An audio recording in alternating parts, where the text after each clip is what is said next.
Oi, gente, tudo bem com vocês? Hoje eu vou falar sobre narração. Narração é um gênero textual muito comum e vocês já ouviram eu falar sobre ele com vocês.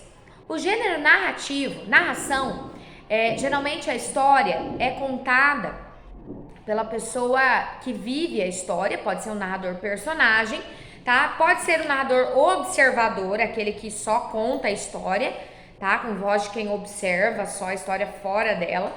E temos também o narrador onisciente, que é aquele que você conta a história que aconteceu com alguém, que não foi com você, mas de vez em quando você faz algumas intervenções falando um pouquinho da sua opinião sobre isso, tá? O texto em si, narração, geralmente é contar uma história que aconteceu no passado. Pode ser fictícia, que é uma coisa que não é verdade, e pode ser verídica, que é algo que é verdadeiro.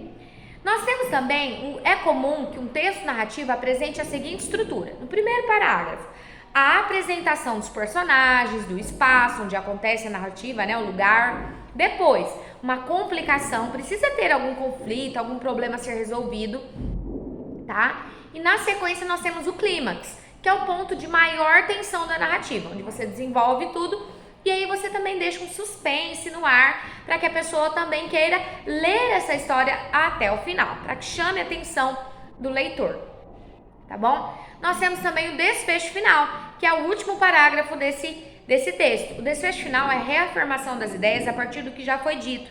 Então você pode falar sua opinião, concluir os fatos, concluir os conflitos, os acontecimentos que teve durante a história. No final de filme, de novela, tudo não fica bem? Então, no final da sua história, precisa ter um final feliz ou triste, mas precisa tudo se resolver, tá bom? Da melhor forma possível. Se houve um conflito no início, precisa ser desenvolvido, contar os mínimos detalhes no meio desse texto e no final precisa resolver esse problema, tá bom? E aí vocês têm uma atividade na página 13 para fazer, que olha só, imagine que dirigindo um veículo motor, um carro, você se depara com o seguinte cartaz, olha só, perigo à frente, volte, mas você precisa seguir adiante. O que você faz? E aí você vai contar essa história que aconteceu com você, que no caso é fictícia, né?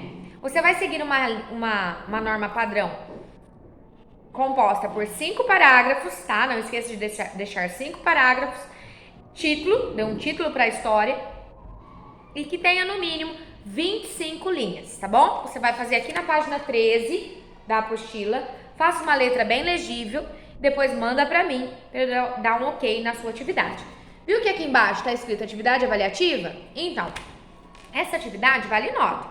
É importante que você faça, tá bom? Depois é só me enviar uma foto. Um super beijo e até a próxima aula.